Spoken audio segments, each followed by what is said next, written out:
Hello, everyone.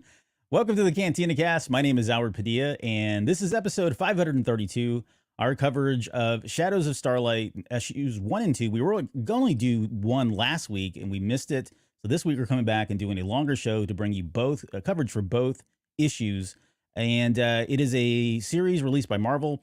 It's taking place during Phase 3, and it's almost kind of required reading as far as I'm concerned, getting into Phase 3. And we're going to talk about that here in just a little bit. And with me is our resident novel expert, Lauren. Lauren, welcome to the show. How are you? I'm good. Thank you for having me again. I'm excited to talk about this comic. Now, did you recognize the intro? No, but were you laughing at the face I was making because I was Yeah. confused? Yes. I saw it on your face. Okay, I was so like, what is happening? I was like, the I guess I'll find out in a second. yeah, so when we did this back in 2021 when we covered Phase 1, or I think it was either Phase 1 or when we covered Trial of Shadows, one of the two, I forget now. But there was the song, the Shri Kara song, right? The nursery rhyme. I think it was Uh-huh. Daniel Jose Older who actually put it to music and like laid the notes out. That's the actual song. Oh, So if whoa. you take the lyrics to the nursery rhyme and put them to that music that we put on the intro, that's how it sounds, right? So we had done that for like a couple episodes during 2021. I thought, it'd be fun to bring that back because we haven't actually used it in quite some time. So there you go. There's Cool. the I song. liked Yeah. it. It definitely had an impact on me. So, It's kind of creepy, isn't it? yeah, that's Like why I super was creepy. like so confused Like, for did a he hit the second. wrong button? What's going on here? Hey, so thanks for everybody for joining us tonight on the live show. Thanks for listening in, tuning in, subscribing to the show. Special thanks to all of our Patreon members, especially now our part of the tribe members: Rob, Mike Borda, Lauren, Dante, Riss Bayless, Justin, Jackson, Sharkman Dan, Daz, Isabella, Uncle Leon, Josh C, Jacob, Reader Reborn. And also on top of that are Delusions of Grandeur. So this is Rod, CJ, Alex, Steve, and Das. And we have a new Patreon member. So Ronald White has joined us this week. And Ronald, thanks so much for your patronage and your pledge. If you guys are interested, you can head out to cantinacast.com/Patreon. Sign up for as little as $2, and everything goes up from there depending on what your interests are. And there's a crap ton of back issues, or I should say episodes, that you can tune into as well on just about everything Star Wars related. Programming notes. All right, so a couple things. We got a lot of stuff going on here. It's towards the end of the year. We got some fun things coming up, but Lauren, I'll turn it over to you. What's going on over on Jedi Novel Archive? So after Christmas, I'm gonna cover Shadows of Starlight 1 through 4, and I'm gonna do kind of like sort of like a speed run version of what we're doing here tonight, just kind of talking about main plot points that you need, kind of like key info and general thoughts and things like that. And then right now, I'm almost halfway through reading Republic Commando, which has been sitting on my coffee table for about a year now.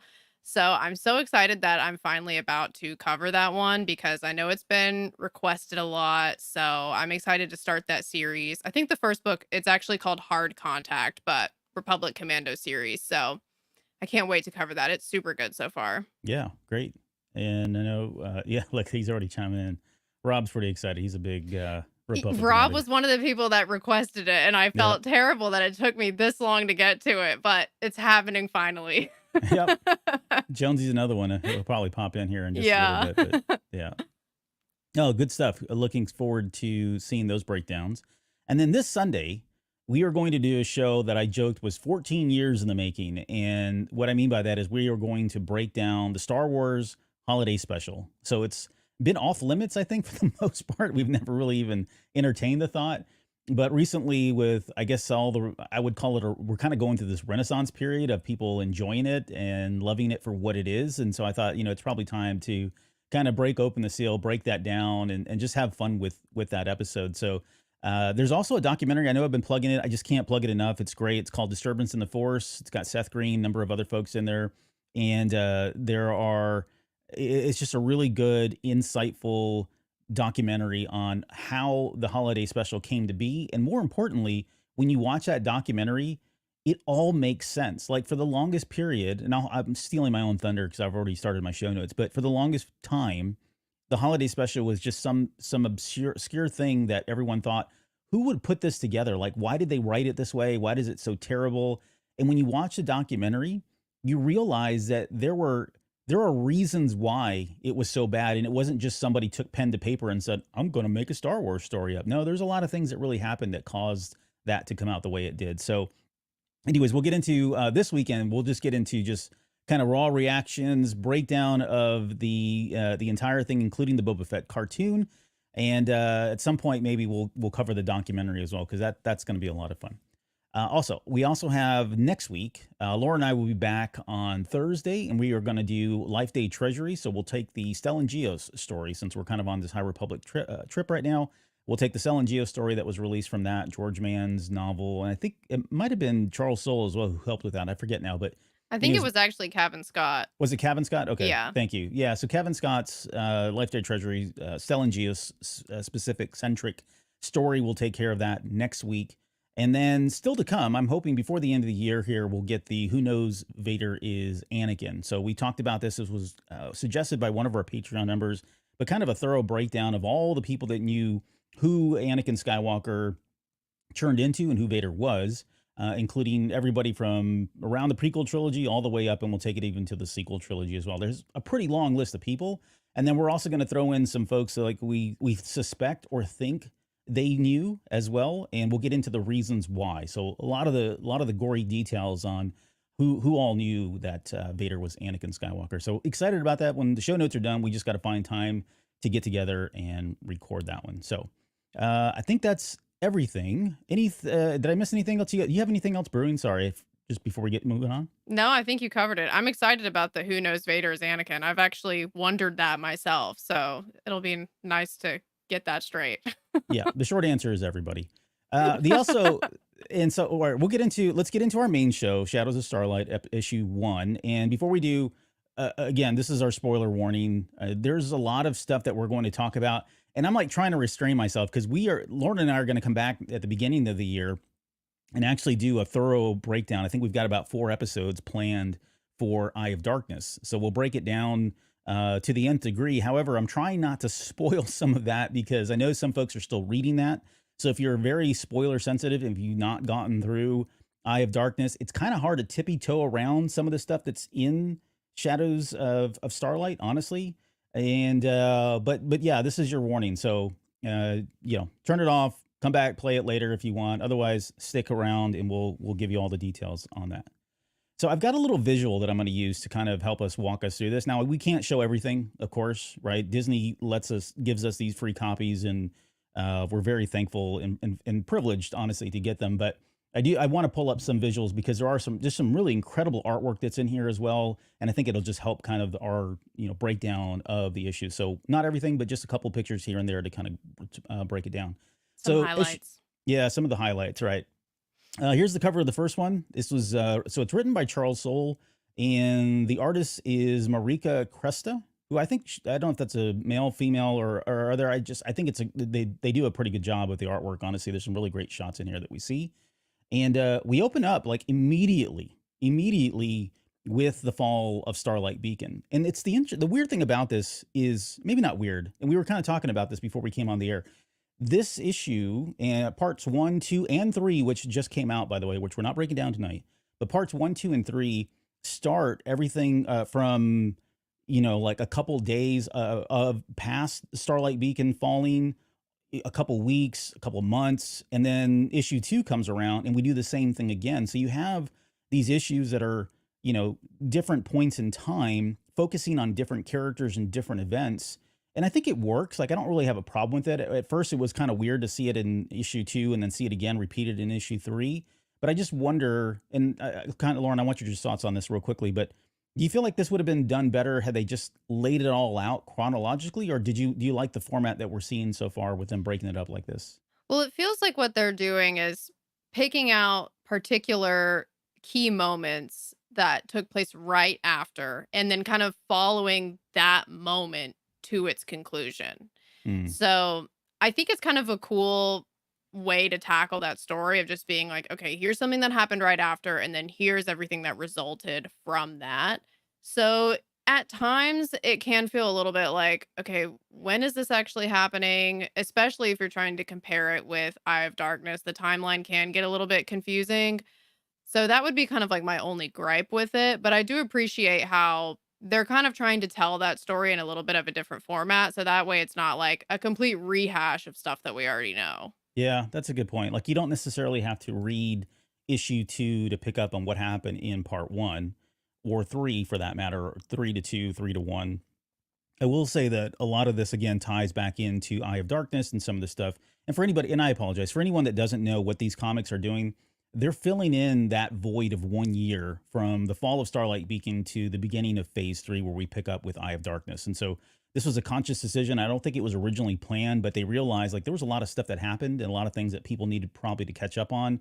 It's a nice way too, like it segues perfectly with some of the events in Phase 2. So if you didn't read Phase 2, this is a good supplemental kind of supplemental material for anybody that wants to just pick up on the highlights of what happened in Phase 2, the stuff that you probably need to know in order to kind of really truly appreciate and understand what's happening in Phase 3. So Yeah. Well, and something to add to that too is that I said this in my video about Eye of Darkness, but I tried reading Eye of Darkness before I read this, and there were things that I was missing that I was like, why am I missing this? This seems like an important piece of information, but it was actually explained already in this comic. yeah, So if you're going to read Eye of Darkness, this comic is really a must read. Otherwise, you might feel like you're kind of like you're joining something in the middle of the action. yeah, yeah, that's exactly right.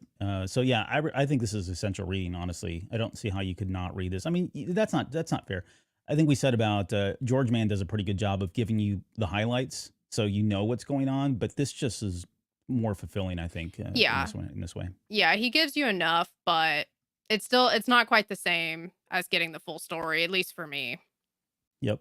All right. With that, we pick up 1 year ago, right, and fall of Starlight Beacon, and Opal Rancisis comes out, and he's talking to all of the Jedi, which is kind of shocking. Like I didn't really pick up on this in reading Eye of Darkness, but essentially what's happened is, we know from the, I guess, the epilogue and the very end of Starlight, or the Fallen Star, that the Jedi stuck around, right, and they helped rebuild and that sort of thing. But what we find out in this comic is they were only around for like less than 30 days. They weren't there very long because they were called back to the Jedi Council.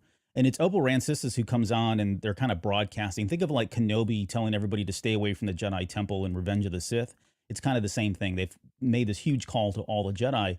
And he says, "It is with true sorrow that I report that the great outposts of the Republic in the Outer Rim, Starlight Beacon, has been destroyed. Loss of life was significant, including members of our order. Effective immediately, all Jedi of all ranks are recalled to the Coruscant Temple." And which is kind of shocking. Like you think about it, like, you know, they're not doing this it's not coming from a fear perspective, right? They just realize and acknowledge that, man, we've really been set back on our heels now. We don't know what's going on with the Nihil. We can't figure out what to do about the Nameless, these beasts that are Jedi killers. And we really need to pull everybody back. This is really shouldn't be even our war. We're not warriors. This is really, I mean, even later on, like I think in issue 2, Yoda is saying like, this is a Republic affair. Like we have nothing. We want to make sure that we take care of the Force, but we're not in this for this battle, right? We're not soldiers. This is not our war. So they pull everybody back to Coruscant, which has ramifications that we'll get into, of course. But there's Avar and Elzar Mann are kind of in the middle of these relief efforts when they are pulled back. And I've got a picture up here now where Yoda and all of the Grandmasters, all the masters from the council, they've actually gone to Lena So, and Lena's allowed them to use the Senate building, right? You can kind of see it here on screen right now, for the Jedi exclusively, so that they can rally everybody together and kind of have this great big announcement about what's going to happen. And we've got, you can see here, they've got Veecher, which if you've read, Don't. yeah, Can't contain himself. oh man, I tell you, you know what though, in issue 3, you get the backstory on what happened to him. Okay. Okay, I'll just Well, tease you that. It's yeah, totally there we worth go. it. Totally worth it. But I'm we've the got spoiler police yeah. over here. Yeah, please keep me in check because I can't control myself on some of this I'm stuff. that person that's very sensitive to spoilers. I So, know. all my spoiler sensitive people, I've got you. But this is a good story. I love it. All right, so Pratre Vitor is here. Grandmaster Laru, Keaton Morag is here, and then I think I got Opal Rancisis. You can kind of see her. I apologize for the clarity on this stuff. Adalie, was it Karos? I think is her name. Who Mhm. looks a lot like Carrie Fisher, by the way. I don't know if you. I was oh my gosh, I had the same thought. I was Yeah, I was like, like, wow. "Whoa, I I wonder if can they. see the resemblance." Yep. Terry Rossassin, she's on the council, and then Yarl Poof that we all know from the prequel trilogy. So they're all there. They've all gathered together, and they announced that, look, again, we've taken a really major hit, right? Starlight Beacon has fallen. The Nihil have now instilled something called the Storm Wall, which we're going to get into quite a bit here between issues 1 and issues 2 as well. They talk about all the atrocities, the Great Disaster. Stellan, Orla, Nib have all died. Jedi have died at their hand, and then they talked about Loden, the creatures that are unknown, and they really kind of paint this really doom and gloom picture. But I think the one thing, and I want to get your thoughts on the storm wall. He talks about this being implemented, and essentially what it is, it's a barrier of space that's outside the outer rim that the Nihil have found technology for that prevents anybody from going through this thing through hyperspace. I think if you go through it, you blow up or you go into the void, Mhm. whatever that is. It's like Uh, hitting it, a wall, seems yeah, like. it's essentially hitting a wall, right? They've got this thing and they've constructed this massive area of space again outside the outer rim that is now considered Nihil territory, which is fascinating in itself. Because even when I think about like legend stuff, there aren't a whole lot of things like this. I think there's something like SWOTOR at some point, but for the most part, this is kind of a newer concept where they've almost Yeah. created their own kind of kingdom. On top of that, no communication can come in or out, right? So anybody that's behind what they call the occlusion zone, right? Anything in that nihil space now that they've created, you can't communicate with them via standard communications. So I guess your thoughts on the storm wall and I guess maybe the impact that you well I don't I don't want to get into spoilers, but I guess your thoughts on the storm wall before I say something I shouldn't say. This whole episode is just gonna be like, "Oh, well." Yeah, Yeah, well, the storm wall, the thing that's interesting about it too is like what you're saying about how there's not really anything like this in canon or legends. Well, in canon until now. It's also, I mean, it's a technological wonder for this time as well. Like the Republic can't figure out how they've done it. They go through a lot of stress and trouble trying to figure out what to do about it, and they've really at this point they've got nothing. And yeah, so I mean that really adds to the whole hopelessness of the situation is because not only do the Nihil have the nameless, they also have this crazy technological advancement that nobody can seem to figure out. yeah, And also, like, something about this scene with all the Jedi gathered in this same room, I feel like something that adds to the impact of them all being called back, not only just the context of everything going on with the storm wall, but also at this time, Jedi were even stationed on other planets in the Outer Rim as well. So, like, they weren't just all out on missions. Some of them were living in other places, and that was like their actual work and their life. So they were even called back from that too. It's not just cancel your mission, it's wherever you're posted, that's over now, at least for the time being, until we figure this out. yeah. Yeah, and I don't remember if it's in this. I don't think I have it in the show notes, but it's either in issue 1 or issue 2. I think it maybe Lena So or somebody makes a comment that when the storm wall went up, there was a Republic Defense Coalition force that was in transit going through hyperspace right at the time when this thing went up, and they just hit it and it killed everybody. I mean, everybody Yeah. died on Destroyed a whole contact. fleet. Yeah. Yeah.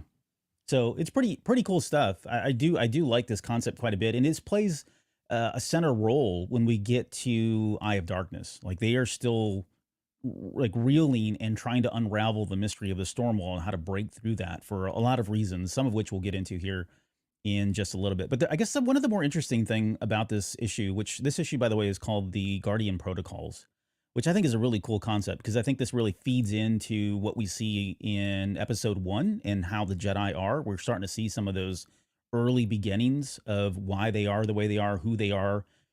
based on comparing it to the Jedi of the High Republic. And I've got it up here right now. But basically, the masters have come together and said, look, until further notice, we're instilling these guardian protocols, which haven't been around for like a millennium, right? They said it's been like 1,000 years since they've actually had to do this, which made me think like, why did they do this last time? I want to know that story now, right? I love that Yeah. stuff. But essentially what they've done here is, so there's a couple things. So number one is, and I'm going to translate the Orabesh. I've already translated it, but I'll just read it off the top here. Very skilled. Very Yes. skilled. No, I looked it up. It's online. So there's number one is the acceleration of youngling combat instructions, basically lightsabers as soon as you can hold a lightsaber, right? So if you think about it, for the High Republic so far, they kind of were nurtured. They weren't necessarily pushed into combat. It was almost ceremonial. We've talked about this so many times. It was almost ceremonial. Even the garb that they wear, the lightsabers that they use, which I love the fact that we're going to come to that here in a little bit. They talk about why the lightsabers are so ornate compared to the ones that we see in, starting with the prequel trilogy. But yeah, I mean, essentially, kids, Padawans are accelerated. So as soon as you're like ready to fight, aka Ahsoka, they're going to put a Yeah. lightsaber in your hand and put you out in combat. 12, 13 years old at the earliest. And where with the High Republic, it felt like they were a little bit older before they were actually on bigger missions or doing anything of significance, right? By the time we get to the Clone Wars, I mean, these kids are young and they're out there fighting battles and being given titles of general. So Yeah. Well, that's exactly what I thought when you mentioned Ahsoka, the whole acceleration of youngling combat instruction. I was like, well, that sounds familiar. I'm sure yep. that's going to work out great. Yeah, exactly. The second one is outposts are now staffed by droids. So because they pulled everybody back, like you said, there are Jedi that were stationed at different outposts throughout the galaxy. They pulled all those back and they've supplanted them with droids now, which we don't know. I guess even in the Eye of Darkness, I can't remember the exact impact this has, but it is interesting that you would think from like the everyman's kind of perspective, the Jedi were almost always around, right? There was a presence there, and suddenly they're not. There's nobody there to really defend them. There's nobody defending the galaxy at this point because they pulled everyone back. The third one is now that independent research has been paused. So, the Jedi were always doing exploration, trying to learn more about the Force. They're putting themselves more in a truly defensive, almost combative mode, right? Being able to react and ensure that they have the people, the resources, and the people that they need to respond in a given instance. Whereas right now they were so scattered that it was hard to pull everybody back. There was a communications thing with relays and hyperspace lanes. It's just an easier way to know where everybody's at, and so that they can dispatch them in the instance or in the event that they need to call upon Jedi to respond to something quickly. The fourth one is early Padawan trials. So they've kind of just pulled the age back, I guess, right? Like normally the Padawan trials would happen, later in life, 13, 14 years old. And now, again, kind of like we talked about with somebody like Ahsoka, these Padawan trials can happen much sooner. And there's not even a formal way. I mean, it's just like we saw with Bell and Buryaga, right? They went from Padawans to knights. They didn't really go through trials. They said, well, you went through hell and you almost died. So we're just going to, mark it up and say you're now Jedi Knights. And that's kind of what they're doing here. They're just accelerating the Padawan trials. So pretty much at any age, and really, I think there's almost some light, soft rules around what an actual trial is at this point. Resource management restriction, that kind of feeds into what I was talking about earlier. So just making sure that whatever they're doing for the purposes of defending the Jedi Order and defending life in general, but not necessarily anything else. Everything else is getting pulled back. This one was interesting because they showed Emmerich Kamptor, who was in Trial of Shadows. He's kind of like the scholar, but it says offensive combat as required, right? So up until now, they were very hesitant. We saw this so many times in comic books, in all the books in phase 1 and phase 2, very reluctant to jump in and just start slashing away with their lightsabers. And I think that still holds true even in modern times. Well, and even when they probably should have, they wouldn't, at least in my Exactly. opinion. Yeah, no, it was frustrating at times Yeah. because they were so devout or devoted to not, engaging in combat, and they've kind of just lifted that and say, look, forget it, Yeah. if we need to They go to combat, realized that that was ridiculous yeah, and we've got to we've got to try a little harder. they were. I mean, you could argue they were hurting more lives by doing that than just engaging in combat, because it doesn't say they can't kill or they have to kill. It just says they can't. They are now allowed to engage in combat, so that can still be defensive or deflecting bolts or whatever it is. But being Mhm. more preemptive there is really what it is. But anyway, so Emmerich Cantor in this comic says they're making us soldiers. It's ridiculous. I'm a scholar. I don't have time to be playing soldiers. There's research to do. And then there's a Jedi that there's a Jedi that's sitting next to him in the comic book who says like, I'm all for it. Like she's excited about doing this. So you've got two mentalities here within the Jedi Order. You got those that really are excited about this now, like great, I want to fight. And you got the other ones like Emmerich who are like, this is not what I do, right? They're putting me in a bad position here. Well, and this kind of reminds me of when I read Rise of the Red Blade, which obviously different time period, but history is repeating itself.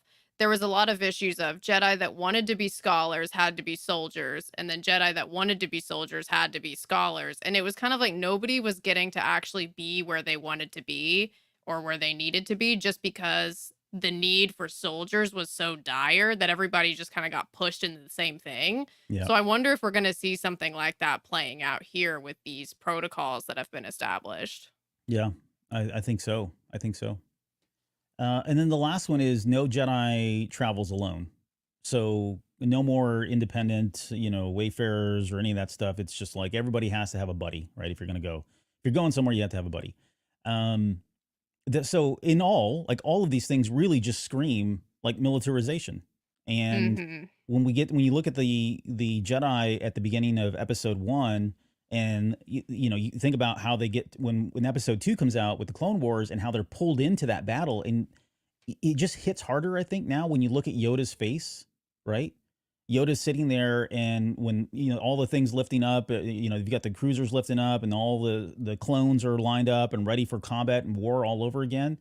He's got to be thinking like, "Crap, this is happening all over Like again." I here mean, we are again. here we are again, right? So it really impacts. Like, originally, I think that scene for me was just like, "Oh, okay," he's so adverse to war and combat, which he is, but Mhm. there is a sense of like history again repeating itself for him, thinking back this far to the High Republic. So, any other thoughts on the Guardian Well, protocols? I do have a question for you. So, during the scene when they're saying this, they're being like, this isn't permanent. Like, we're going to resend it when it's time to resend it. But for right now, this is the protocols. But they're really emphasizing that this is not permanent. Based on just your own theory, do you think that in the High Republic we will ever see this be rescinded? Or do you think that the Guardian protocols are just going to exist from now on up until the time of the prequels? Yeah, I would expect them to. They'll probably kind of pull back on some of them a little bit. Like if you think about it, there are some things in here like the outpost staffed by droids. I think they probably rescind that one. That's not a big deal. But some of these other ones, I think, yeah, I mean, they're clearly in play by the time we get to episode 1, right? And we don't know what's going to happen with Acolyte as well. There could be something in there where we see that they just feel like, okay, this is just who we are now, and we have to do this. Even though I feel like they're going to be constantly still trying to break away from that, trying to kind of to what Mace Windu was saying, and um, Qui Gon Jinn was saying as well. Like, we can't win a war for you. We're not warriors, and yet it's just they keep getting pulled back into these roles, and they can't get out of these roles, right? So, yeah, I think some of them will get pulled back, but I think otherwise, I think they just become institutionalized. I think it just becomes part of the culture and the evolution of the Jedi, right or wrong. I think it's part of that evolution of the Jedi Order. What do you think? Yeah, I mean, for better or worse, I think most of them probably won't get rescinded. I mean, when I was reading this list, I was like, well, I guess it ended up being permanent, even though they didn't want it to be. But some of it I do think is probably actually for the better. Like the whole like there were times when I've been reading High Republic where I've been like, please fight back. Please, I'm begging you. So like I think that is probably which I understand why they didn't because that was kind of like the precedent of the time. But as a reader, it's like, oh my goodness. So Yep. Yep. I could see how like some of these things actually might end up being a benefit to the Jedi Order, kind of just like an evolution of how they're handling themselves. But some of these things obviously are sending them down the wrong path. Yeah. Yeah, for sure. Yeah, it's really getting away from who they are. And who knows? Maybe they get so comfortable with it, they're like, "Yeah, this is cool. We like this." Maybe that's a part of the hubris that Luke Skywalker talks about later when we get to the Last Jedi. All right, so those are the Guardian protocols. They kind of end with "May the Force be with us all," and everybody puts up their lightsabers. Really cool. I don't, they mean well, but we know that's probably going to go horribly wrong here soon. Yeah. Okay, so then we get to what I was talking about earlier. So we get this kind of cool backstory on the origin of the lightsabers, and a lot was said about lightsabers during the High Republic, especially when we look at somebody like Stellan Gios and some of the other ones are very ornate.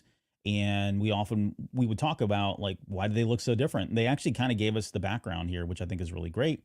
But this is the person that I've got up here right now. This is Master Govina, and in the background is Kirik and Fila. Kirik and Fila is a character that came out in the Vader comic by Charles Soule. He really stuck it to Vader, which I think is awesome. He's like a master weapons expert, right? And Vader really got his butt handed to him by this guy.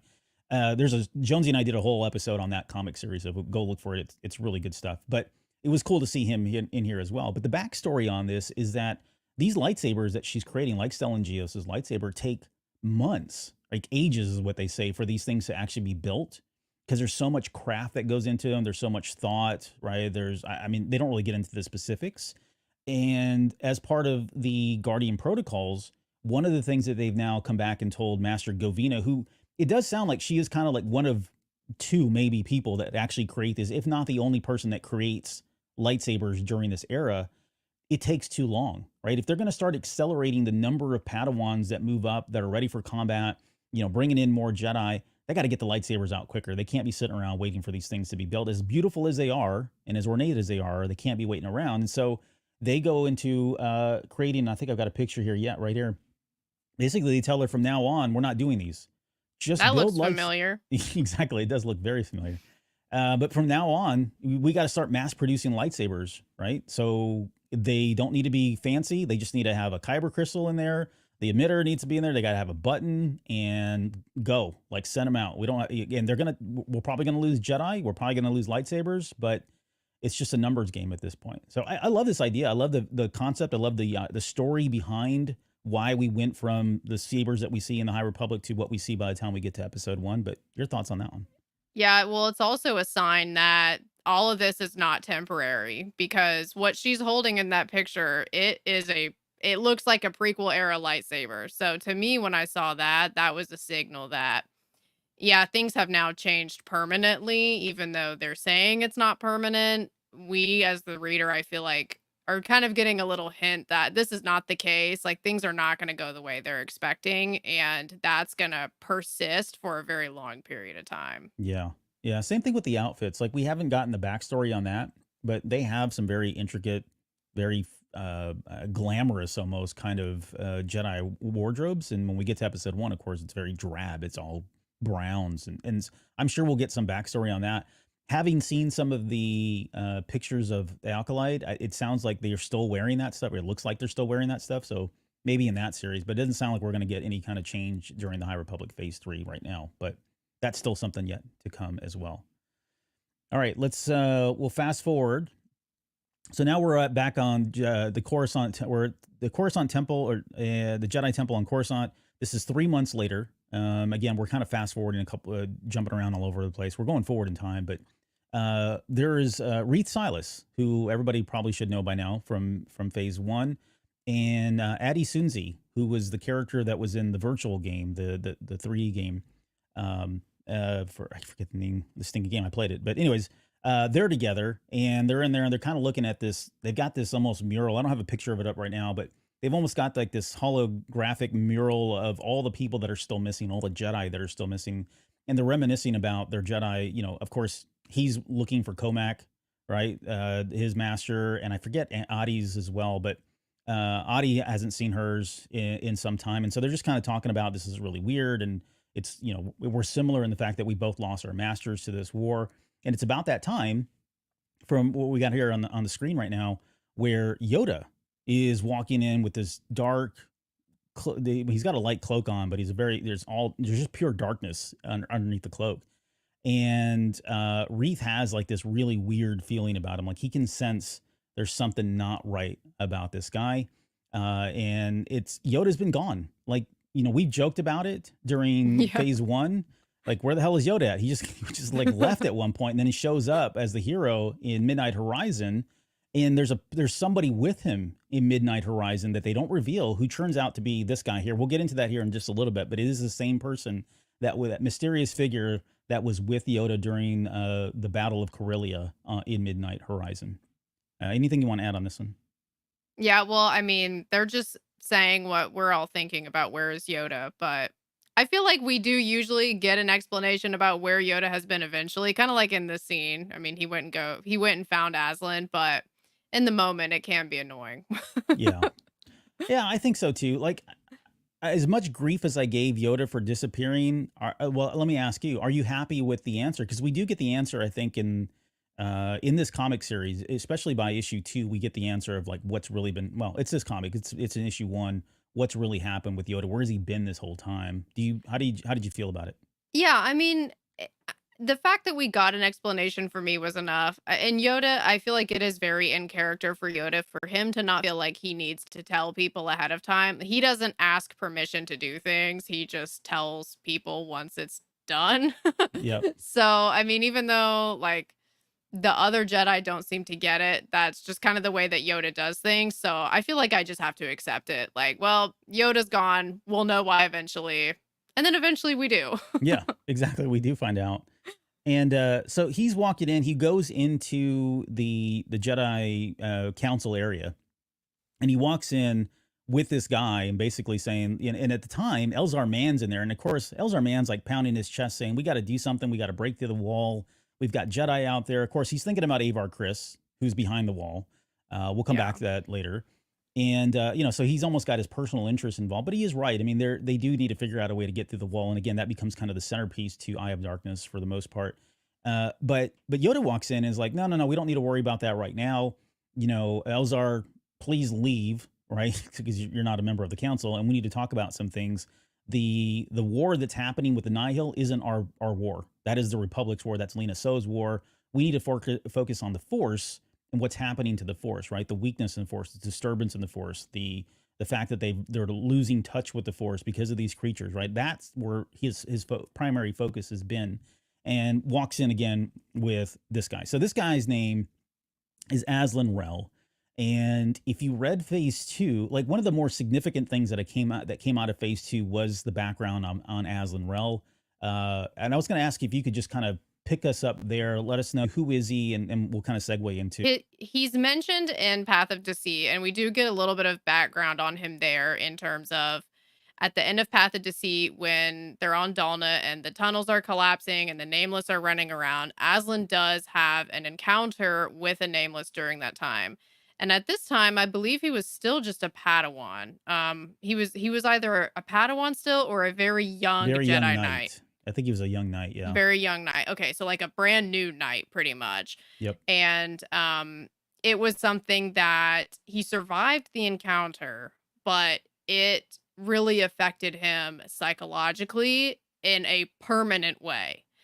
And we see in Path of Deceit, we do see the aftermath of him having this encounter, but we don't really see much of him after that in Path of Deceit.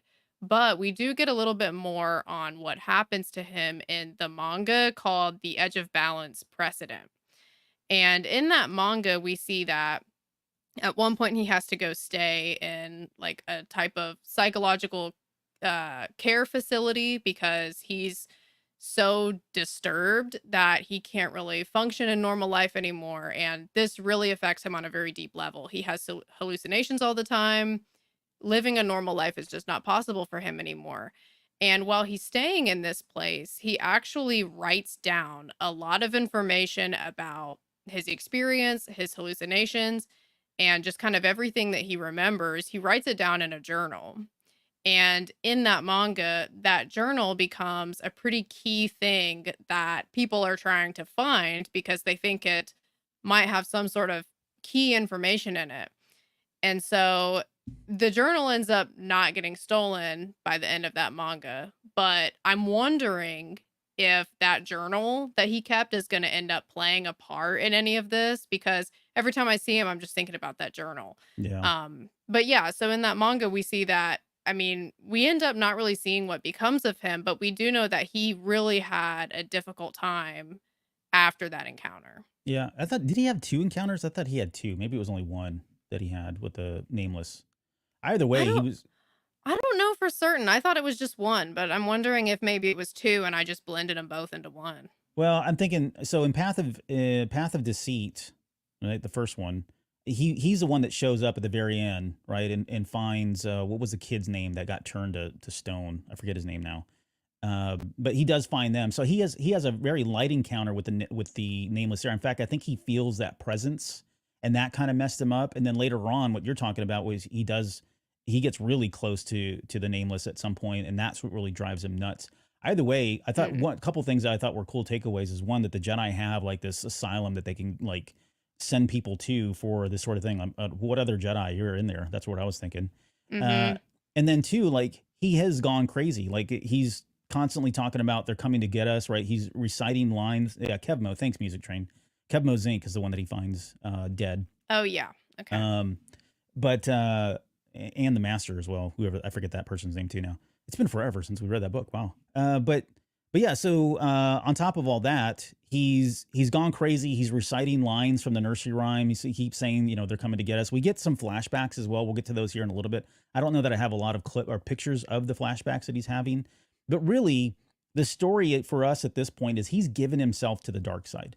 Like where the Jedi have always try to stay away from fear because it leads to the dark side, he actually embraced it. Like he says right here, I embraced the dark side. I did it for us. At some point he realized, it acknowledges that the only way he's going to ever get close to figuring out how to defeat the nameless is to become to give into that fear. And by giving into that fear, it took him down the dark side path, right? But he's Mhm. doing, it's a weird kind of concept because he's not Sith. I mean, he says as much. He says, I'm not Sith. I think Yoda even tells the council, because the council, when he takes his word, I think I've got it here. These guys flip out. I don't think I have the picture here, but they all pull their lightsabers out. The entire council pulls their lightsabers out because they realize this guy is just seeping with the dark side in him. But what Yoda goes on to explain, which is, I've got the picture up right now, is like he's been working with them. So this explains where Yoda's been this entire time. When he left mysteriously and then showed up in Midnight Horizon, where he's been this entire time was looking for Alzin and working with him to get him to a place where he'd even get to the Jedi Council so that they could begin the process of trying to go back into his memories so they could learn more about the origins of the nameless and hopefully get some clues as to how to contend with them and how to defeat the nameless. The tricky part is this guy's mind is so warped, right? He's been crazy for so long, for so many years, because of the darkness, because of the dark side, and because of his obsession with the nameless. That part is going to take some time, and I forget the timeline on this. I think it's almost like 8 months prior to the fall, or prior to Eye of Darkness, that he's going to be working with Alzin here. Maybe not the entire time, but this is how far we're at. We're 4 months in after the fall of Starlight Beacon, and this is where he brings them in. They begin this process of trying to go back into his memories. So they go into, here they are at the Coruscant Temple. Oh, by the way, so the council, like Yoda says, look, this guy's unarmed. If you guys can't take him out with all your lightsabers as the Jedi Council doesn't need to exist, right? There's really no threat here. And, he's smiling, Alzin's smiling, kind of saying, look, hey, I'm here kind of thing, but he doesn't really pose a threat, right? He's not combative. He's been working with Yoda, and they seem to have a pretty good relationship until the very end of the episode or the issue. Yeah. He just kind of freaks everybody out, He does which freak I everybody out. kind of I kind of get that. Well, He looks pretty creepy. we're gonna get to your favorite part of this comic here in just a little bit. So we get a couple scenes here where Yoda and Aslan are kind of working together. He's still trying to help Aslan conquer his fear so that he can start going back into his memories and trying to figure out, is there anything? Where are the clues that lead us to how to defeat the nameless? And so I don't have a picture, but at some point, he's going through, and I think he sees himself as a Padawan learning. Then there's another memory where he's obsessed, and I think he's in the asylum and he's writing down, scribbling all kinds of stuff, his journal. And then at one point he wigs out and attacks Yoda. Right here, I think, yeah, that's where Yoda kind of Yeah, throws him and back. just And like so it was those just kind of a quick scene to hallucinations. show them that the progress was happening here. What was that? Oh, I was just saying when he attacks Yoda, it's just like those hallucinations that he had when he was younger, when he was pretty much constantly hallucinating. It's like he falls back into that again for a Yeah. moment. Yeah, one of the hallucinations that he has is actually himself as that young Jedi Knight in the tunnels in Path of the Sea, walking in and finding everybody, dead after the Nameless had gone through, which I thought was really cool. What's really neat is that when he snaps out of it and goes crazy, he force chokes one of the Jedi Guardians that you can kind of see in the background. That Jedi Guardian that's kneeling down, he's being force choked, and Aslan pulls in the double lightsaber and tries to attack Yoda with it. And of course, Yoda dispatches him like immediately. It's not even really a contest, as you can see here. But that was kind of cool that he did that. Here's a scene that happens very quickly, but it's very significant. I think it reinforces a lot of what we've already talked about with regards to where the Jedi Council sits in relation to the Republic, and that relationship that exists that we see in Episode One, and obviously throughout what we're going to see here in Phase Three. But essentially, Lena So has, we all know, is the Supreme Leader, right? Supreme Chancellor, I should say. Sorry. So this is about 5 months later after the fall of Starlight Beacon. She calls the Jedi Council over, wants to speak to some of the members on the council. And so Yarl Poof and Adampo head over there. And she basically says, look, the Nihil are leaving the area of the storm wall, and they're just hitting all kinds of outposts and, planets around the barrier, and I don't have enough forces. Like, we really need like more help there to kind of help those people because they're getting attacked and being raided and pillaged, left and right. And these guys are like, well, that seems to make sense, and it's not something we normally would do. However, because the Guardian protocols are in place, I think we can probably do this. We'll take it back to the council, see what they say, and we can start helping you out, which I think is successful because, I mean, not to spoil anything, but in Eye of Darkness, we see that happening. That, in fact, two of the main characters, right, with Bell and Buryaga, that's kind of what they're doing. They're like two of the primary people that are out there fighting the battle with the Nihil, trying to, not only stop them from that raiding and pillaging that they're doing, but also trying to figure out how do we get to the storm wall? How do we get to Marquion Row? Where are the weak points in this storm wall? I mean, there's a lot of stuff that's going on there, but the Jedi do take advantage of it. But it is unfortunate that it puts them back in that position of being out at the front lines as soldiers once again. Well, and it's setting a precedent for now the Jedi will do the Chancellor's bidding if the Chancellor can make a good enough case. Yeah. So that's a little concerning. Yeah. Yeah, it is. And you can, yeah, here we go. Sorry, I didn't mean to not do that or not show this one here, but there they are approaching her, and there's nothing nefarious about this, right? It's very sincere. It makes sense. But yeah, so Yeah. here's, sorry. And then I've got this. So we go back to Yoda and Azul, and they're kind of going through a lot of his memories. You can see it right there. You see where it says Shri Kara Rai. He's Mhm. repeating the nursery rhyme over and over again. And through the process of their memory, I don't want to skip ahead just yet, but through the process of going back and delving into his memories, they discover or uncover that at some point there was a group of people called the Leftbrooks. I know you've got more on them. I want to let you speak to them, but essentially these people, the Leftbrooks, they had found the origin place, this, like, what was it, paradise planet of where the Nameless came from, and now they know that they need to go to, what was the name of the planet that they needed to, Travix Planet. Prime. Well, okay. Well, in phase 2 it was called Planet X, but they Oh might have yeah, come up with a better name. it's got a name now. Yeah, it's got a name. Yeah. Yeah, it's maybe the X is from Travix, right? I don't know, because it's Yeah. Travyx. But Travix Prime is the origin place for the Nameless, and at some point, Aslan discovered that, right? And he doesn't really have a lot of memories of that. He just knows that it started with the Leftbrooks, this family of Leftbrooks. I forget their name. What was her? It was Uh Das and Spence. that's it. Those Yeah. guys. And so, because they have resources from the Republic, they find the last known location of where this family lived. And so Yoda and Aslan decide to take off. Now, do you want to add anything else about the Leftbrooks? Any background there from Phase Two? Yeah, so the middle grade novel Quest for Planet X, it does kind of go into a little bit more detail in terms of who exactly they are, why do they know this, and sort of like how they decide to try to find this planet. So this planet was originally just like a legend of this paradise place. Some people didn't even think it was actually real, but Das and Spence, they had access to this kind of weird sort of compass like device that would use the force to actually lead them to the planet. And so in phase 2, that's kind of set up in Quest for Planet X, and then of course in Path of Deceit, that's when we see that actually come to the conclusion of them making it there. Yeah.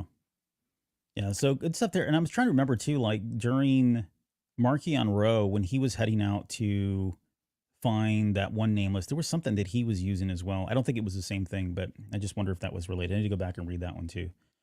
It's been a while, folks. Okay, so they head out to that planet, and so they board this massive ship called the Goliance. I forget the type of class. The patrol. It's a patrol cruiser. It's very unique in terms of the way it looks. Let me see if I got a. Well, no, that's it blowing up. All right, spoiler alert. But they head out That's to okay. It's only they'll find out in like 3 minutes. yeah. So they all decided. So Aslan, Yoda, and a number of other Republic people get on the Goliance, and they head out to Travix Prime, looking for Spence and Daz.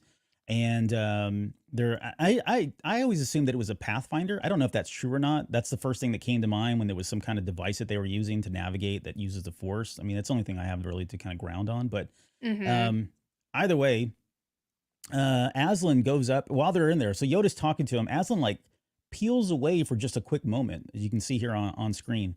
And he goes and whispers something into one of it looks like a crew member of some sort, right? Just a random dude that's working on some stuff. He whispers something into his ear. And up until this point, I was like, oh, this guy's kind of cool, right? He's a former Jedi. He's got the dark side. He's kosher. Everybody likes him. Not maybe not.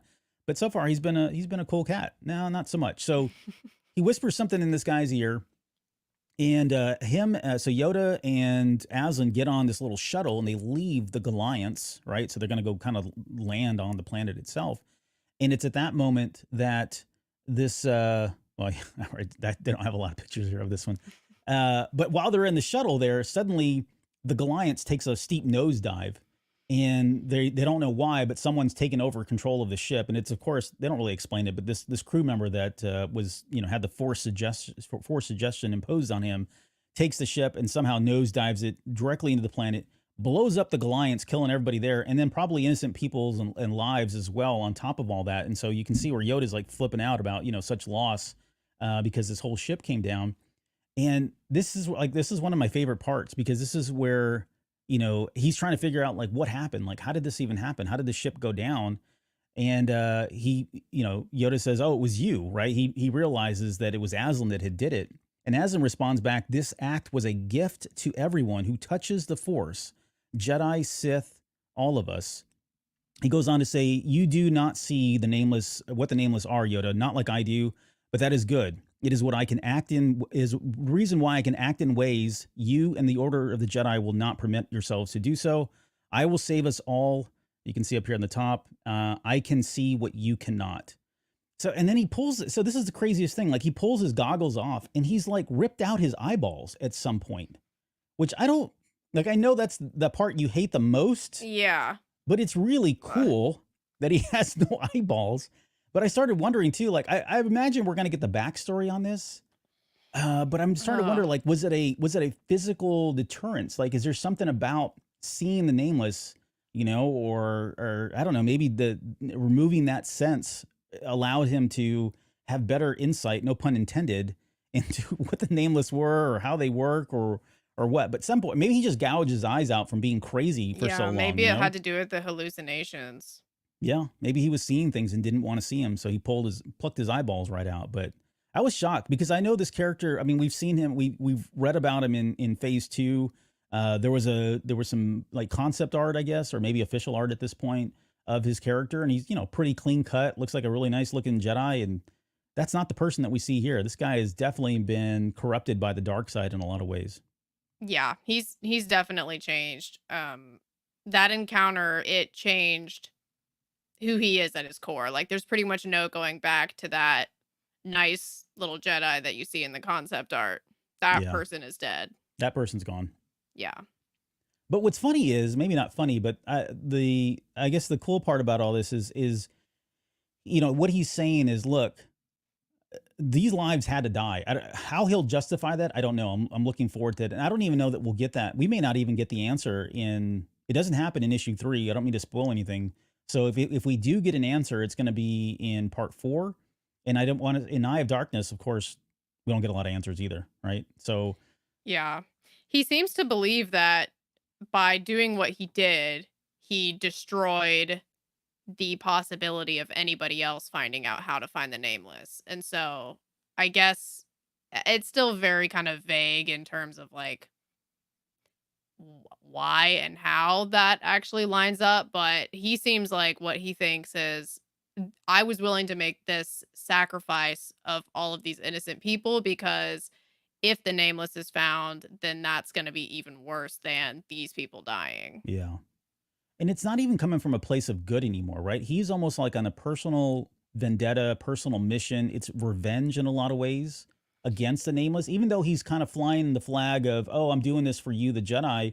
But he also says, I'm doing it for the dark side. I'm doing it for Force users in general, right? He's taken a more agnostic approach about this is preserving the Force and not necessarily doing it for the good of the order. It's almost like he's looking at it from a, this is the only thing that's going to ensure that balance stays, there's balance, that the Force exists and that there's balance in the Force, which is kind of a weird and uh you know a perverse way of looking at it. But he is dedicated, like he's devoted to killing the nameless, and Yoda is part of that as well. Like I don't think he's going to turn on Yoda.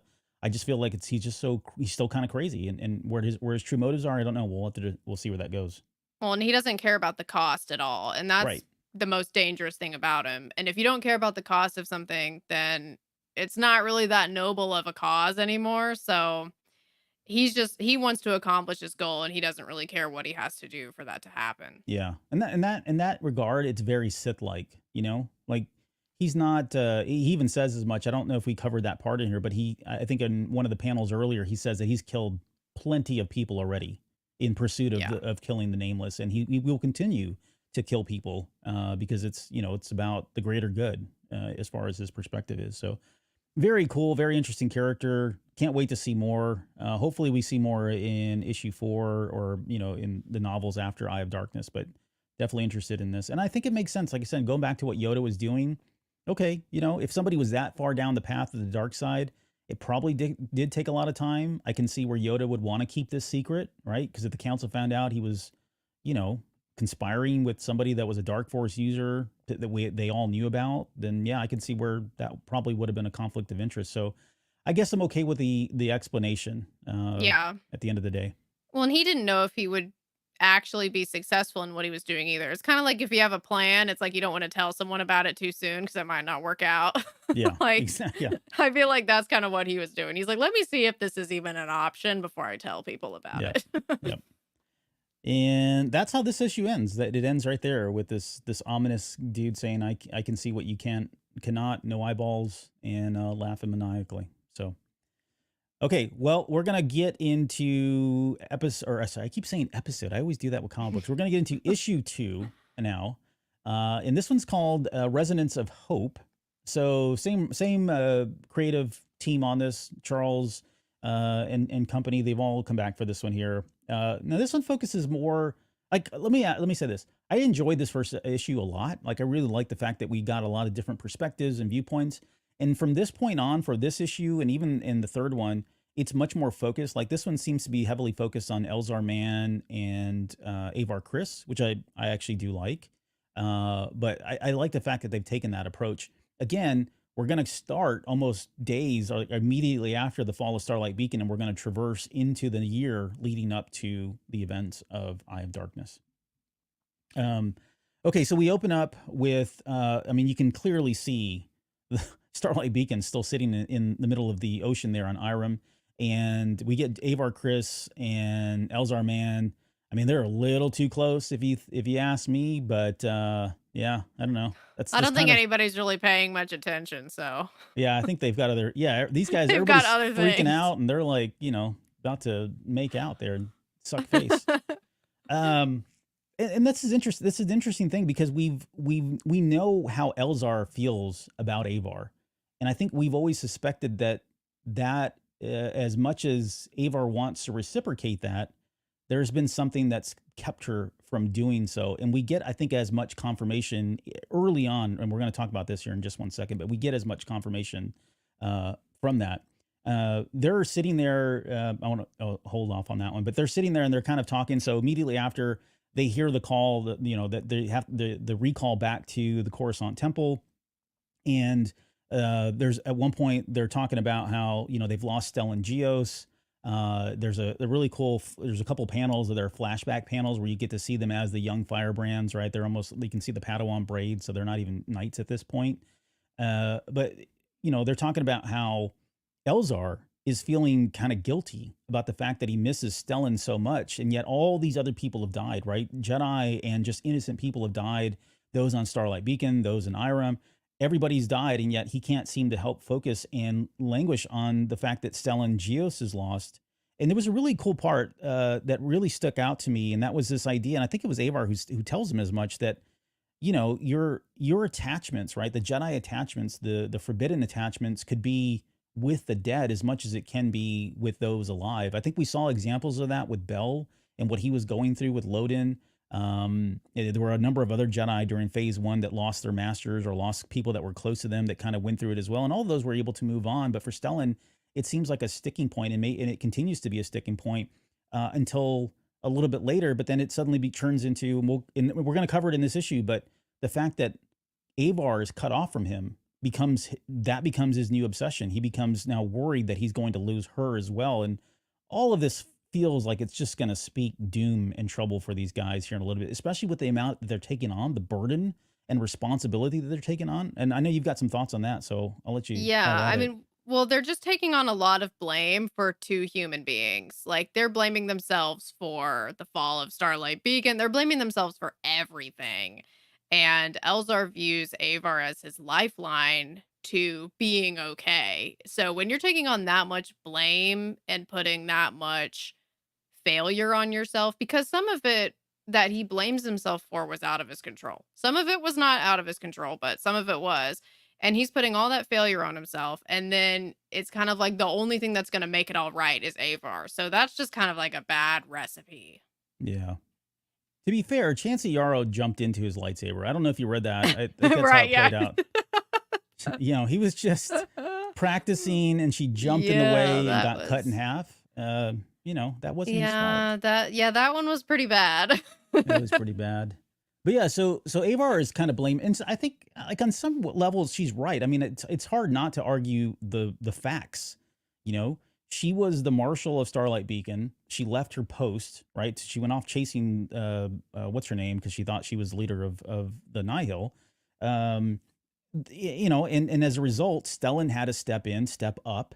And so she's blaming herself. Like, had I done what I was supposed to do, then Stellan wouldn't have died and Starlight Beacon wouldn't have gone down. And then she starts really second guessing a lot of things that she didn't do. Like, I could have increased, the security protocols, right? We talked about and joked about how lax security was. Like, they were able to get these folks onto Starlight Beacon so easily because, they weren't really considering the Nihil to be much of a threat. Yeah, they were a threat, but they wouldn't be so they wouldn't be so bold to go in and try to take down Starlight Beacon. It just wasn't in, something they had considered, which, sorry, go ahead. No, I was just gonna ask, 'cause something that you said stood out to me. Do you think that if she actually was on Starlight Beacon and didn't leave her post, do you think that Starlight Beacon wouldn't have fallen? That's a really good question. There's a part of me that says, the force works, the force's will do what it needs to do, right? And there's no way around it. Lorna D, thank you. Sorry. I know, man. It's been a while since I've been talking about these characters. Who's like one of my favorites. Thank you, Even though I didn't C660. remember the name either, I knew exactly who you were talking about, and that's the important thing. Yeah, all right. But I yeah, saw her image in my mind. yeah, her one with only one arm or one Yeah. hand. Sorry, spoiler if anybody didn't know she lost an arm or a hand. So yeah, I think part of me feels like it's the will of the force, and that at some point this just was destined to happen. But with Avar Kriss, you just don't know. Like, she's as powerful as she is. If she wasn't obsessed with Lorna D and trying to take down, part of the problem. Sorry, I want to segue. Let me back up, because I want to answer the question more thoroughly, but I want to back up and talk about something real quick. Part of the problem that I think we're seeing is the titles that are being given to these folks, on top of the burden of responsibility that are being imposed on them. But you've got like the hero of Hetzal, right? You Mhm. have Stellan Geos, although he never got an official name that I remember. He was the poster boy of the Jedi because of what happened during it was over on what's the name of the planet now? Dang it! I should have done some more reading on this, but he was posterized with holding Lena So in his arms during that battle, right? What were some of the other ones? There was the Marshal of Starlight Beacon. They were so quick. The Blade of Bordota, right? They were so quick Yeah. to throw these titles on the Jedi during this era, which is just another level of responsibility, another level of accountability, and just I don't know. It didn't seem like it's fair. It's just too much to put on one person. And maybe that's okay when they're not at war and they're not under stress and they're not under duress and they're not fighting, things that can kill the force essentially. But once all that kind of came into play, that's where I think the crack started to show and some of these characters started to really break. Like we're seeing here with Avar Kriss and Elzar Mann, who are both blaming themselves for just about everything at this point. So all that said, to get back to your answer, yeah, I mean, a part of it is the will of the force, but at the same time, Avar Kriss in the right mind, given what we saw during Hetzal, I think she probably would have been somebody that could have done something different, right? I don't know. I don't know what that is, but I think if anybody would have been able to stop the fall of Starlight Beacon, maybe she would have been the one to do so. Hmm. What do you think? Or do you think I it's just don't destined to happen?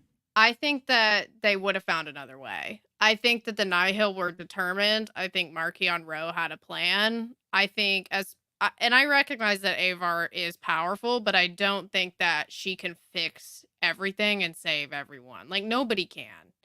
So I think that even if she was there, I think it still would have fallen. I think it probably just would have been some of the ins and outs of it would have been a little bit different, but I think the result would have been the same. Yeah.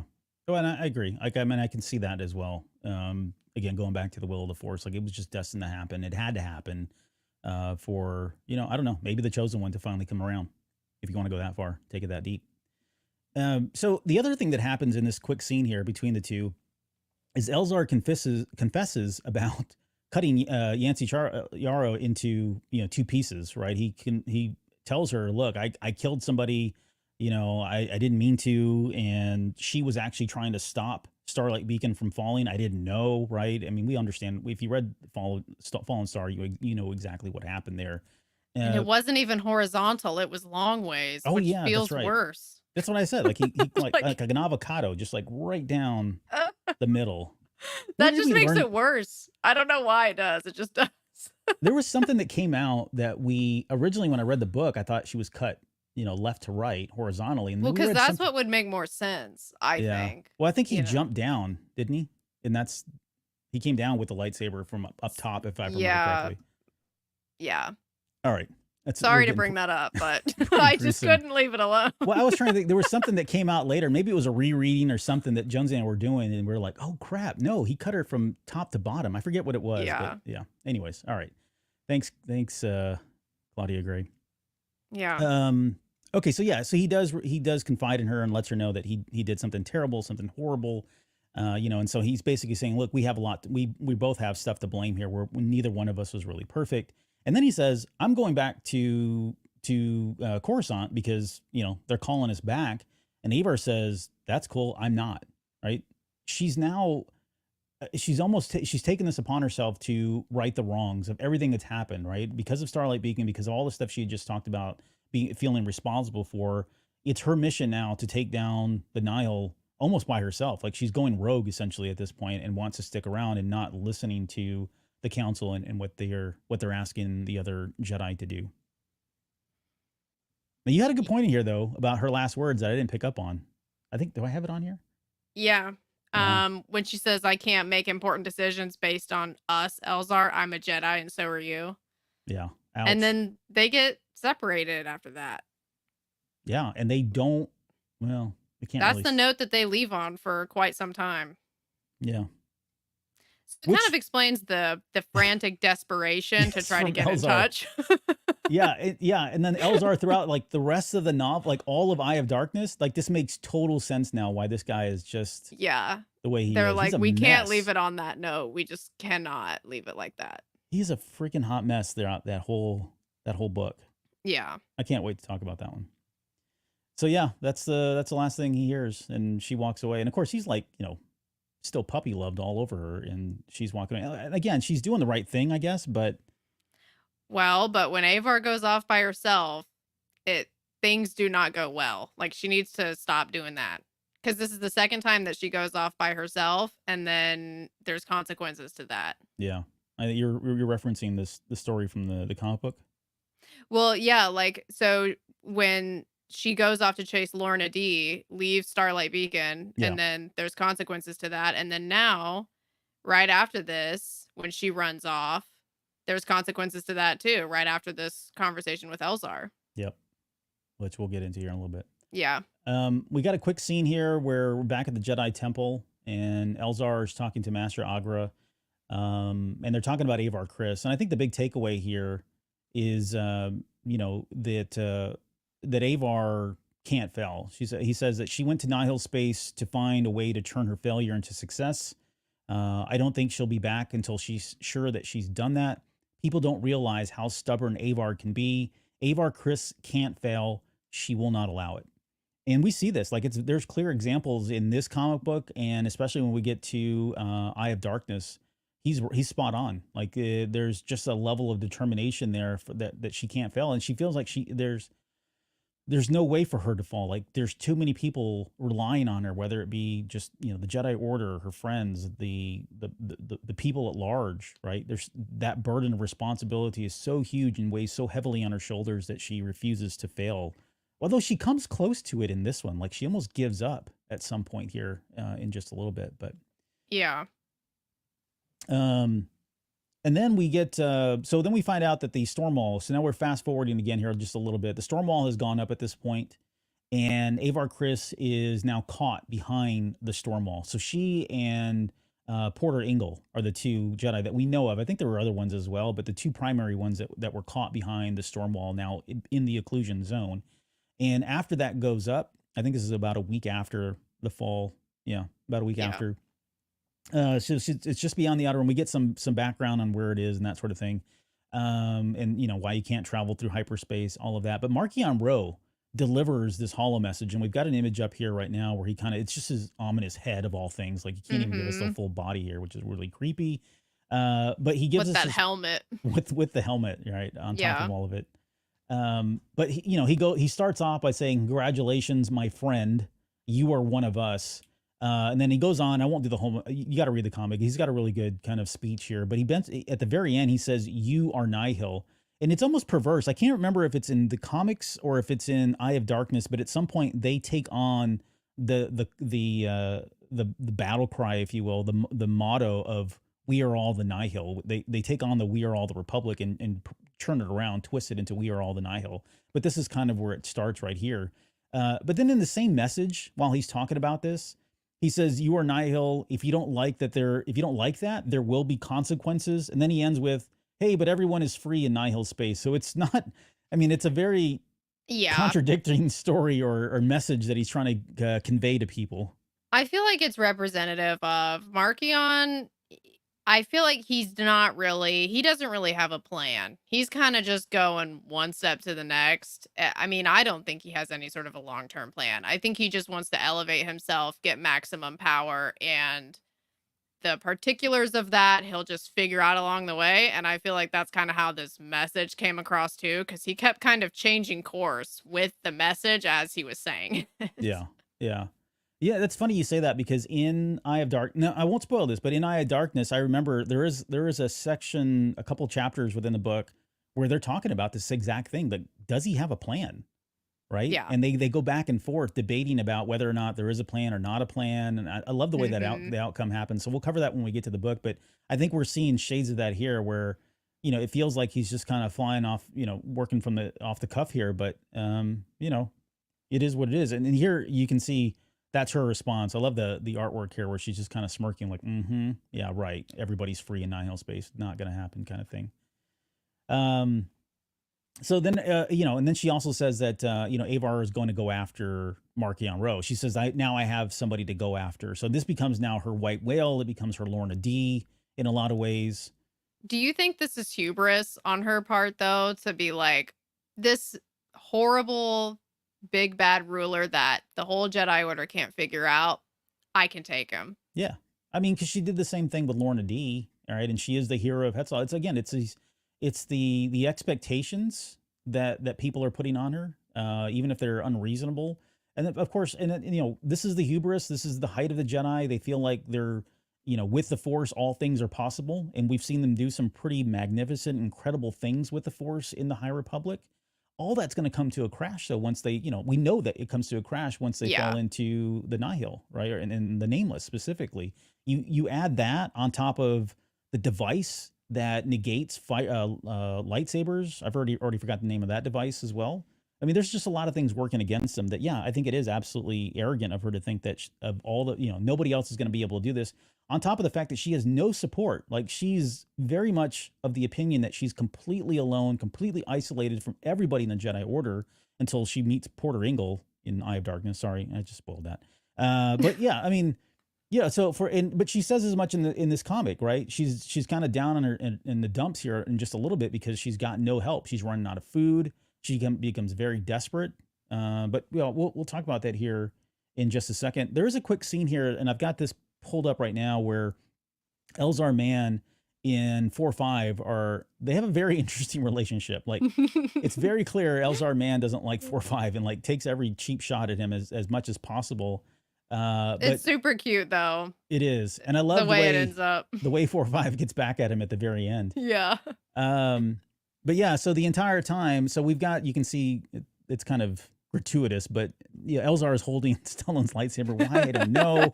Doesn't make any sense. Elzar is not in his right mind He's at not. this moment. We'll just give him that. But yeah, he's trying to communicate. He's trying to reach out to Avar Kriss, even though it's all been futile so far. That he's not been able to make any contact because again, she's behind the wall and there's zero communication passing back and forth from that. He says at 4-5, he tells 4-5 that Avar can't hear him, and Avar 4-5 responds back saying, "Well, it's one of three things: either she can't hear you, she was destroyed," which I thought was funny that he used that word, destroyed when the wall went up, or she's ignoring you, which I thought was beautiful because that's that probably hit him harder than anything else. Yeah. And then he gets really pissed off. He storms out, and we'll come back to him in a little bit, but he gets really mad because 4-5 made that comment about him. Okay, so then we fast forward to 2 months after the fall of Starlight Beacon, and Avar Kriss, this is where she's, trying to look for help now. And so she goes to a planet called Allard, which is inside the inclusion zone. She says there's some allies there, but really she's gone through all the food that she had on her ship. She's out of food at this point. So she's trying to look for people to kind of help her out because she's starting to feel isolated and that there's nobody around here. She gets to the planet and then realizes that the Nihil are actually on this planet. And you can see it here, they've kind of rallied this small village together to kind of announce who they are, why they're here, kind of thing. And the message that they Scare give them into submission. and that's exactly it. This is all scare tactics. It's propaganda, right? They essentially tell, look, either you either help us defeat the Jedi, or you are an enemy of the Nihil, right? The Jedi are enemy. If you're not their enemy, then you're our enemy, kind of thing. And so, a lot of these people are like scared out of their minds. And we'll pick up on this a little bit later as well. She does find somebody here in the village that kind of befriends her and is kind to the Jedi and starts helping her out. This one is interesting though. This little kind of I'm trying to remember if this plays a part in Eye of Darkness, and I don't remember if it does or not. I think it does now that I think about it. But so we I got thought this was just one of his many attempts that didn't really make much progress, but Well, and I wonder. So where I was going to say is, if it doesn't happen in Eye of Darkness, I just wonder why they would insert this. It feels like maybe we're going to come back to this at some point. Let's get into it, and I'll get your thoughts on it, right? So, let's see. Now what are we? 4 months after the fall of Starlight Beacon. So Elzar Mann he's still going around trying to find a way to communicate with Avar Kriss, and at some point through his research, he uncovers that there was something called a Tythonic resonator, right? Which plays into the title of the comic, Resonance, right? But this Tythonic resonator was used about like 1,000 years ago. And what it does is, you can see it here. It almost looks like a training droid that we see from like A New Hope and other stories and episodes, right? But the Jedi, and Tythonic meaning, I guess, those that were on Tython when the Jedi Order was first stood up, used this for whatever reason. Well, the reason being they would use this to amplify their Force abilities, right? That sounds completely dangerous already in itself. Mhm. But he decides that he's going to go ahead and try to rebuild one of these in hopes that this will help amplify his ability to speak through the Force and contact Avar Kriss in some way. So he's hoping that'll help him kind of talk to the Stormwall, and of course, him and 4-5 are kind of going back and forth. And at some point, again, Stellan takes a cheap shot at 4-5 and says, I don't know why Stellan disliked you so much. You seem to be pretty handy, right? So they're in the process of rebuilding this. Well, again, short bits and pieces. We'll come back to that. We'll pick this story up here, this little thread here, in just a second as well. So going back to the planet now where Avar is at, so this is, again, about a month later, so 4 months after the fall of Starlight Beacon, General Vice's ship. So General Vice plays a massive role. We talked about it in the Blade comic series that you and I did. We broke that down. She plays a pretty Mhm. heavy part in Eye of Darkness, but at some point, General Vice gets word that there is a Jedi on Allard. And so this is her ships coming in. And Avar's not sure of, like, did somebody rat her out, right? She's got a buddy. I don't think I got a picture of that person here. No, I don't. She's got a buddy that's been working with her. I didn't suspect it was that person, but who knows No, at this I point? didn't think so either. I Yeah. almost felt like General Vice, she might not have even known. She might just be doing this because it seems like that's what the Nihil are doing in a lot of places is they're just showing up and destroying places just to keep the people in line. So she Yeah. might not have even been ratted out. Yeah. If she was ratted out, it would track because how do I say this? In Eye of Darkness, well, we kind of know this. Markian Ro is trying to find Jedi. He wants Mhm. Jedi for reasons, Yeah. as cryptic as that may be. Well, he hates Jedi. He We hates know that. Jedi, yeah, Yeah. but he wants them alive.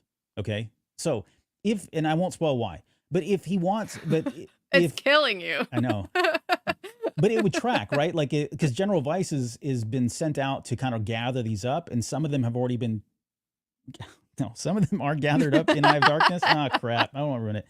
Okay, so, but yeah, that would track if it was somebody did rat him out, it would track that she would be here immediately because she's trying to please Markion Ro and Yeah. collect her bounty or whatever. Either way, Either yeah. way, yeah. Jeez, man, tippy toeing around all that. Okay, so we get back to where is it? Oh, so then we cut back Back to over. this sketchy little device that does not look like it's gonna work. Yeah, It's all beat up. yep. And he's about to make contact with her. He's starting to feel it, and then 4-5 says, "Master Elzar, watch out!" And then suddenly the whole thing just blows up, Mhm. and he's like, really, really now, because this was kind of like his last hope, right? The last thing that he was hoping that would really help him contact Avar Kriss, and that doesn't really pan out as well. So that device is important because it's going to come back a little bit later. But then so he's flipping out. Elzar's flipping out and decides, like, okay, that's it. Enough of the devices. Enough of this, like, distant kind of communication, contact attempts. The way we need to do this, we just need to get through the storm wall. Like, let's just physically go out there. Let's just get behind. And the way I understand this, and tell me if this is your interpretation as well. But you have the barrier of the storm wall, right? You can't hyperspace through that. Like, as soon as you hit the outside of that, you blow up, right? There's Yeah. no way around it. But Mhm. if you use sublight speed, you can get through the storm wall, and once you're past that outer barrier, you can hyperspace at that point anywhere you want to go, even though you're still technically in the storm wall. So I think what they were trying to do is just try to get through that area and hyperspace into one of the other planets. The way they explain this is it would take so long to use sublight speeds to even reach the storm wall that even if you did get past the storm wall, it would still take years and years and years before you got to another, one of the planets where the Nihil were, or where people, civilizations were. Yeah. So it was daunting in that sense. They're trying to figure out a way to. They can't just use sublight speed. They have to hyperspace into the storm wall or past that area in order to get to where the help is needed, or wherever the Nihil are. Well, and also the way I interpreted it too, based on 4-5's response, is do they even know that this would actually work? Or was this just like a theory of Elzar's Theory of in Elzar. line with all of his other crazy little things that he was trying, you know? So I think that's why 4-5 was like, you know what? This is not this is not viable. Like, Yeah, we're no, just that's gonna a good. shut this down. You know, you're exactly right. He's like, no, this is ridiculous. And of course, there's a lightsaber. It's just sitting there. They just keep having it out. But at that point, 4-5 picks up Stellan's lightsaber and he ignites it and blows out the controls for the hyperdrive, preventing Elzar from actually trying to pull this thing off. You know, and they have a really great exchange here. Honestly, this is where I think 4-5 comes back. And the way I would summarize it, he tells Elzar, look, I learned a lot from Stellan Geos, right? He told me a lot about you and how he loved saving you from yourself. Like you're a disaster. You're constantly, putting yourself in danger and putting yourself at risk for just crazy reasons, really. But that one thing that he learned he learned that from Stellan Geos, and that part of Stellan Geos still existed in him, and so he's still acting as Stellan Geos would act. And so the takeaway here is if Stellan had been on the ship with Elzar, he would have done the exact same thing, right? Mhm. 4-5 is just mimicking the behavior and what he took away from Stellan Geos as a person. And he even talks about how he really loved working with Stellan Geos because he was such an incredible person. So that really hits home for Elzar Mann at this point, right? It humbles him, I think, in a lot of ways. Well, and Elzar needs somebody that can keep him grounded. Without that, I mean, you see it in this issue. He's just all over the place. He's trying these like crazy ideas that don't seem like they're going to work. He's Yeah. desperate. He's like dialing Avar's number over and over and over again while he's holding Stellan's lightsaber. Like he's lost it. He needs somebody that can ground him. And 4-5 kind of ends up being that for him in this moment. Yeah.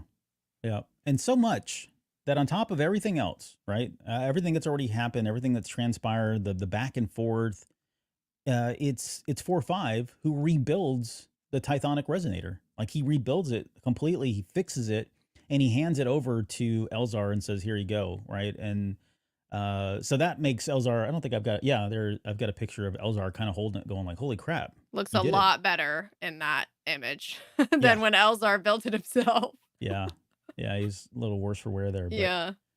so yeah. So now he's got the device. It's working, and he uses it. And it's about this time.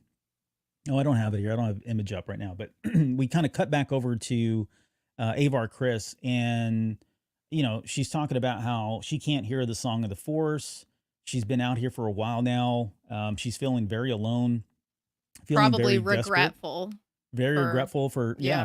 for not doing what she probably should have done, which was go back to the Jedi Order as she was recalled to do. And she's feeling trapped.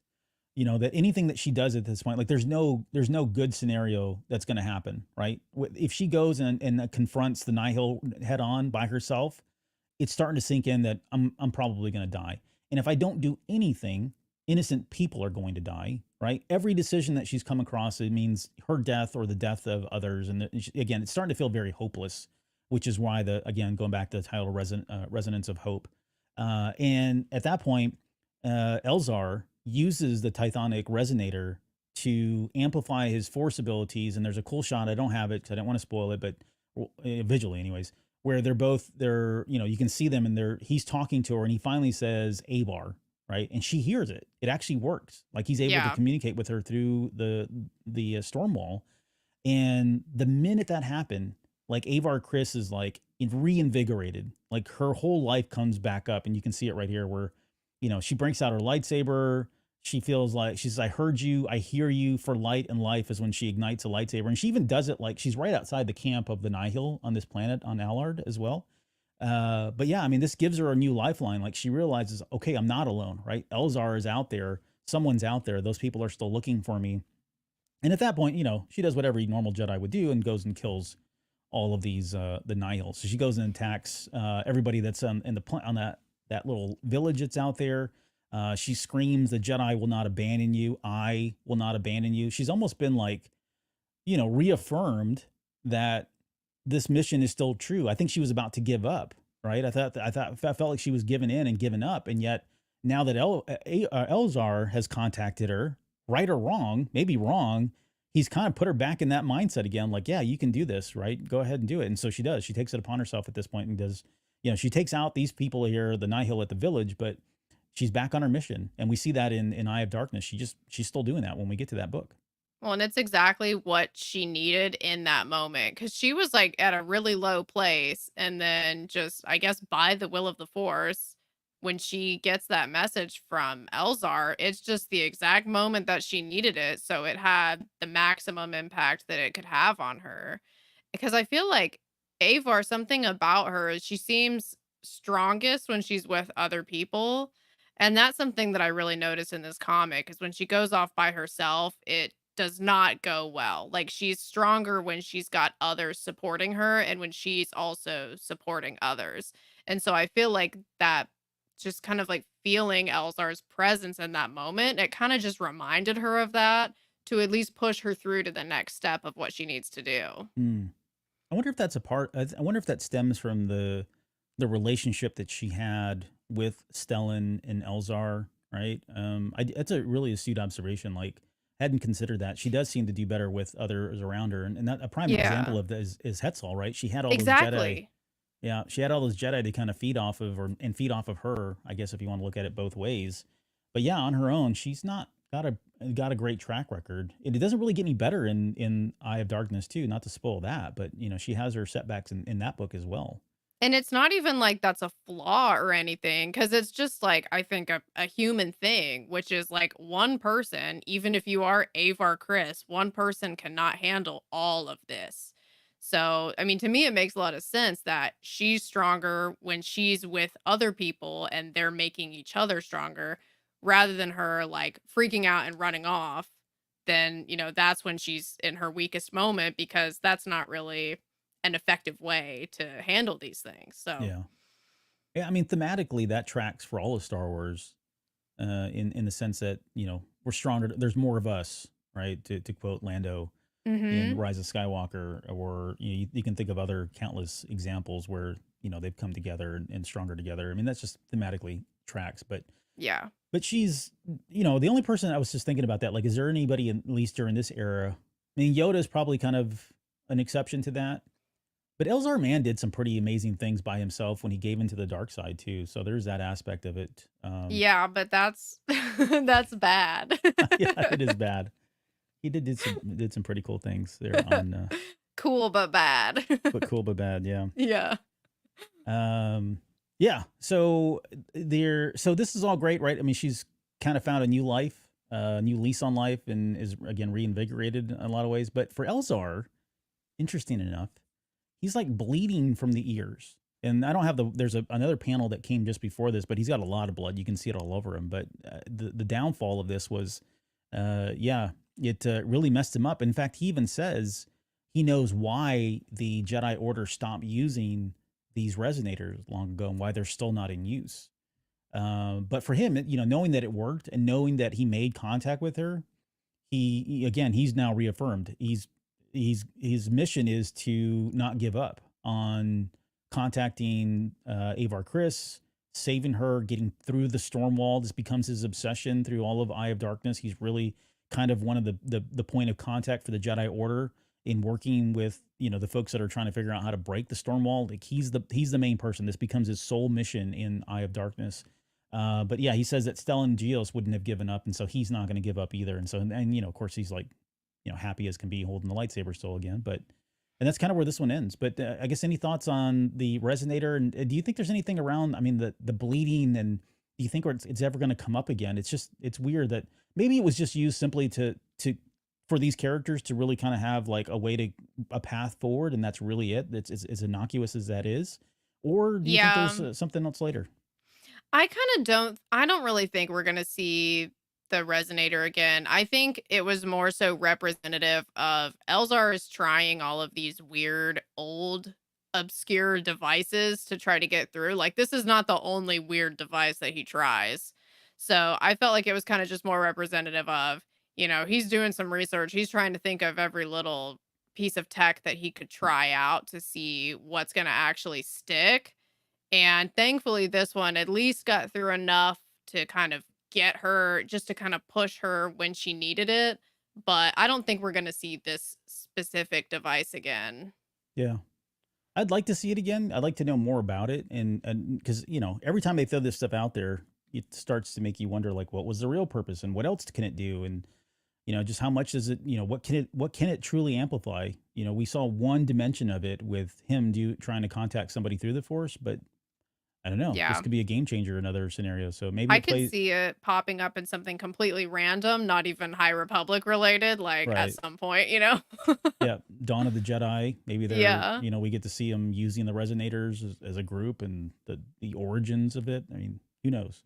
That'd be That'd be cool. kind of cool if they tied that in there. But we know sometimes they don't do that level of planning. But it could be the writers. Maybe George Mann, or not George Mann. What's his name? Mangold reads a comic or says, "Yeah, let's just stick that in as a cool little Easter egg." But Yeah. yeah, and that's it. That's how that issue 2 ends. A little bit quicker than the first one, but this one again was more focused and not. It didn't kind of jump around to a lot of different characters. We were more focused on Elzar and Avar Kriss for the most part. And then again, issue 3 is already out as well. I think you and I are going to pick that one up at the beginning of the year as well before Mhm. we get into Eye of Darkness. So Yep. we'll pick up 3 and I think 4 as well, but I think it'll be out at that point. What's really neat is this issue ends. They always end with the preview cover of what's coming up, and if you've not seen the cover for issue 4, it is Markion Row. So it looks like we're going to get, okay. So now that we've covered Elzar, we've covered Avar Kriss. In issue 3, it's mostly focused on Boryaga and Bell, as well as a couple other things too. Some really cool stuff like Veter and his backstory on what happens to him.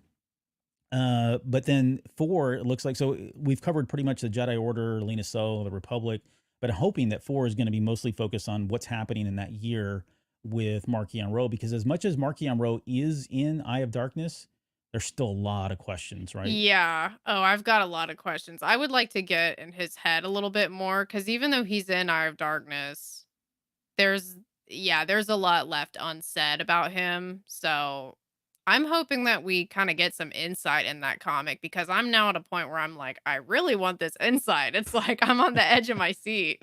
Yeah.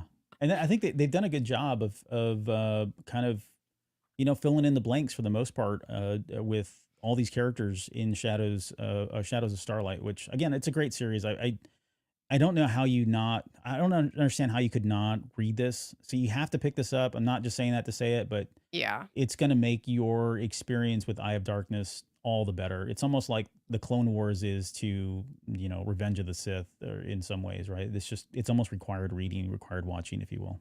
Well, and it feels like what the High Republic is doing is it feels like each phase, the comics and the story being told in the novels is becoming more and more kind of woven together. Cohesive, yeah. Yeah, so like phase 1, they felt very different stories. Phase 2, they had more in common. And then now it's like if you don't read it, I feel like you're missing something. So Yeah, yeah. Yeah, I would agree. But any other final thoughts on issues 1 or 2? I think we covered it. Okay. We'll leave it there. Yeah, no, good stuff. I really looking forward to the third issue and wrapping this thing up with or covering the third issue and then getting the fourth issue to kind of wrap all this up. So before we get out of here, I want to say thank you to everybody that joined us for the live stream. Again, apologies for not doing the issue, or I always do that, the episode last week, but hopefully you got a chance you'll enjoy both of these. And quick reminder that this Sunday night, we are going to be doing the holiday special. So we'll be breaking that down. Ed's going to be here. Lauren's going to be here. And Jonesy's going to be here. That'll be a Patreon only episode. So I do want to throw that out there. But yeah, we're looking forward to finally talking about the holiday special in the wonderful disaster that movie is. Also want to say thank you to everybody that came out to the live stream, and specifically, let me see if I can I don't write anybody down, so I'll just read it off. Sky, Rob, which is my Star Wars guys, Music Train, Skywalker's Academy, Jonesy was here as well, and Gary Smith and C6660. Thanks for bailing us out on Lorna D's name. Can't believe we missed that. But if you guys want to join us for any of the live streams, please head out to cantinacast.com/YouTube. Hit the subscribe button, like the videos, please do all that stuff. That way, if you ever, when we go live, you don't miss the episodes if you want to catch the live ones. And then you can always watch the backlog of episodes on YouTube. And all of this stuff gets put out onto our feed for the podcast feed as well. So you've got that going. Let's see. I think with that might do it. Okay. Any final thoughts, final words before I get out of here? I'm stalling so I can hit the button. Nope. Thanks for giving me Sorry, that time. I didn't really help you there. I know. It's okay. Hey, you know what though? I did update the credits. Like I finally went ahead and updated them. So we haven't Oh. updated them in like 2 months. So all the new folks are on here and everybody else. So I'm gonna roll those and we'll see you guys here hopefully on Sunday for the holiday special breakdown.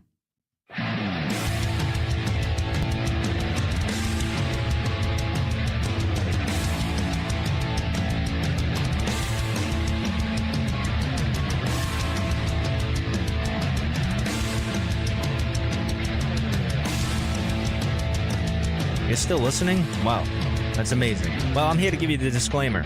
Normally we do a big, long, drawn-out disclaimer thing saying what's what and who's what and all that other stuff, but I think you guys kind of know that Lucasfilm and Disney have no affiliation with us at all, and we have none with them. We talk about Star Wars, which is their property, and all that other good, fun stuff, but I think you can tell which is our stuff and which is their stuff. If you can't, well, then send a lawyer to send an email to me, and I'll be glad to chat with them. Other than that, you know what's what, so that's your disclaimer.